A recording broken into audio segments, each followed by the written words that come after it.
Snyder is the owner of the NFL's Washington, D.C. football team, whose name might be the last racial slur you can get away with saying at work. It's so offensive, the sports reporters and columnists from Sports Illustrated, the San Francisco Chronicle, the Kansas City Star, to USA Today, and the Philadelphia Daily News have pledged not to use it. Last fall, my NBC colleague Bob Costas did a really great job of explaining just why it's so offensive. Ask yourself what the equivalent would be if directed toward African Americans, Hispanics, Asians, or members of any other ethnic group. When considered that way, Redskins can't possibly honor a heritage or a noble character trait, nor can it possibly be considered a neutral term. It's an insult, a slur, no matter how benign the present-day intent.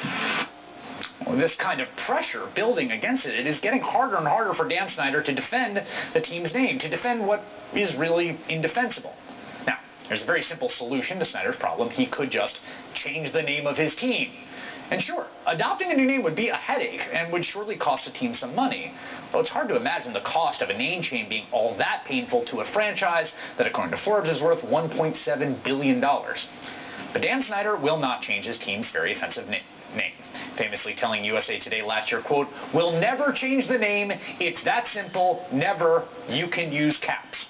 Instead, Snyder has decided to launch a foundation whose mission is to, quote, "provide meaningful and measurable resources that provide genuine opportunities for tribal communities." And because Snyder is so serious about the importance of this cause, he announced this initiative yesterday on letterhead emblazoned with his team's racist name. Suzanne Harjo, an American Indian activist and opponent of the team, told the Associated Press Snyder's move was, quote, "somewhere between a PR assault and bribery." Joining me now to discuss this, former NFL player Roman Obin. He's now part of the New York Giants broadcast team, and writer Dave McKenna, who wrote a column in 2010 about Dan Snyder, owner of the Washington, D.C. football team. Snyder sued the paper over it. The suit was later dropped. All right, Dave, I will begin with you. Why won't he change the name? What is it here? Is it tradition? Is it just money? What's the deal? Well, it's because people told him to change the name. He will change. The tradition doesn't really mean much to Dan Snyder. He changed the level, the club level at FedEx Field. It was called the Joe Gibbs level, who was as sacred a figure as there is in Redskins Nation, and he changed that to StubHub level this year for money. So he will sell out, but he also is a very stubborn man. He will not do what you want him to do. So you think it's literally the fact that people are saying you have to do this that is making him say, "I will not do it because you are telling me to do it." You think that is the answer? Absolutely. If he could come up with a way to look like it was his idea, he would change it tomorrow. Do you think there's a point?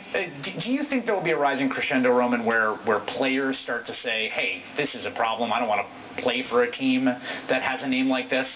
Well, I think just for the simple fact that there aren't a disproportionate number of Native Americans that are playing in the NFL, I don't think players really care. It would look clear. It would look a lot different if there were. Exactly, and I don't think players really care one way or the other, but I think they're aware of it, and it's really about eliminating any negative stereotypes. You know, being a negative Washingtonian, growing up in that era, the Redskins are the reason was why I wanted to play in the NFL. And I went through the Bullets to the Wizards change, and the argument was, if the name change of the NBA team in Washington, does it affect the negative stereotypes and things going on in D.C., the crime rate? No. But should you change and eliminate those negative stereotypes? Absolutely. Yeah, so the NBA team in Washington was called the Washington Bullets. It was changed, I believe, in the 1990s, right? 1995. Partly because there was a lot of crime and homicide in Washington, D.C. B, there was a sense in which they felt it was glorifying gun violence. And C, because it was associated with negative stereotypes people had about the city, it was changed to the Washington Wizards. And Dave, the franchise did fine. Sure. Yeah, I mean, as Americans, we root who we're told for. I mean, we root for the Redskins because we're from here, and it's ingrained. You root for the home team. You root for your country in war and your home team in football. And so no matter what it's called, you will root. I mean, expansion teams, there's no tradition. You don't need tradition to start rooting for a team. So that argument doesn't wash. And the longer this goes on, it's going to eventually, obviously, it's going to change because younger people are not going to want to be associated with something that's even thought of as any sort of racist. I mean, I've joked, semi-joke that if Snyder keeps talking about this, the Redskins jersey is going to be the new Klan robe. But kids are not going to touch it except in irony or as a symbol of something very nasty. Do you think that's going to happen with the fans, or as someone as a lifelong fan? I remember going to. I actually was in FedEx Field for a football game, and it didn't strike me that sense of discomfort with the name of the team and what the name indicates and how offensive it is to people, that had seeped into at all the fan base. No, and again, going back to brand equity, going back to Daniel Snyder standing behind this 81-year tradition of the Washington Redskins, it hasn't hurt his pockets. People aren't giving up their suites or their luxury boxes, so it hasn't affected Daniel Snyder negatively. You're talking about a $1.7 billion franchise. The franchise would be probably worth a lot more if he did go through this. I mean, sure, marketing people would have fun with this new name change and reorganization, but again, you go back to the foundation, the activists are saying don't throw money at the problem. Right. But if the franchise is worth a lot more money, does he still throw money at it? So go back to this. The argument that Dan Snyder has given, Dave, constantly that the Washington PR people have rolled out is like actual American Indians. They're fine with this. They're fine with this. You hear this all the time. What's your response to that argument? I mean, I don't buy it. I mean, I went through the Washington Post archives from the team was named in 1933, I believe, by Preston Marshall, a local, a DC guy, and I went through the Washington Post archives from that point previous to find all the references to Redskins, and they're all incredibly hateful. Even like calling Jim Thorpe the Savage Redskin, one column, because they didn't like the way he behaved himself in the Swedish Olympics in 1912. I mean, there's not one reference of respect. And Marshall's also the guy whose wife, he gives his wife credit for writing the theme song, or whatever you call it, the fight song, and it's the most racist piece that you've ever seen. Swamp them, beat them, heap them, lump them. I mean, it's really embarrassing. And it used to end up Fight for Old Dixie, if I'm not mistaken, when there was a southern. He put that in '59 during the he put it in when the civil rights debate came up. That was not originally for Dixie. There you go. Former NFL player Roman Obit and writer Dave McKenna. Back and joining me now, Kevin Gover, a member of the Pawnee Nation of Oklahoma and director of the Smithsonian Institution's National Museum of the American Indian. And Kevin, I'd like to get your response to the announcement by Dan Snyder of this new foundation today. What do you make of it? Well, we knew it was coming. I had heard from friends that the team was trolling around Indian country looking for somebody somewhere who was willing to accept some goodies from the team, so it came as no surprise. You don't sound particularly impressed. Well, let me say a couple of things. First of all, no one is against people providing assistance to poverty-stricken Native communities. So I'm glad that Mr. Snyder would do something like that. On the other hand, it wasn't lost on us that in order to receive those benefits, you had to dress up in team gear, be photographed, and then used in their publicity. So it's a mixed bag.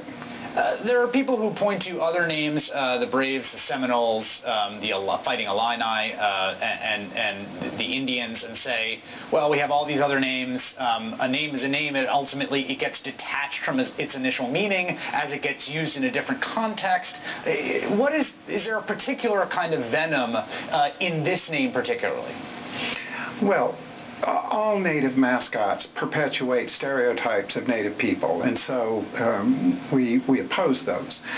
But this is a particularly vicious word. It's one that was understood throughout the 20th century, as someone was pointing out earlier, as a racial insult. It's still a racial insult. It's a word nobody in polite company would use directed toward an actual Native person, and so it's not okay to use it in this context because it encourages the kind of racist behavior that you see from fans of the team.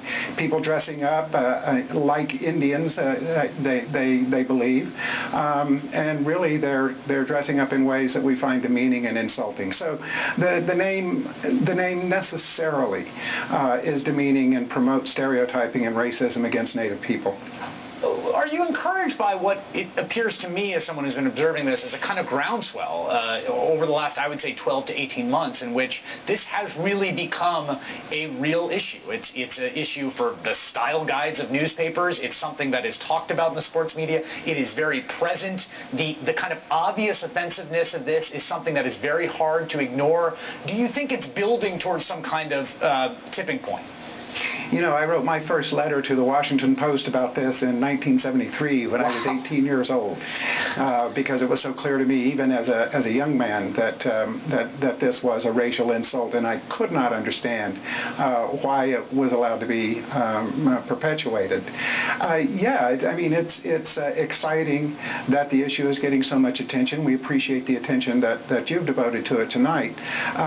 Can we account for it? Maybe we've just reached a tipping point. And finally, people are beginning to focus. Certainly, young people and people in general are becoming more aware of the consequences of stereotyping and the use of race language directed at any number of groups. And it's no surprise to me that we would be one of the last to be noticed because we are so few. Yeah. If you think about it, how often do you meet a Native American? And most people have that experience.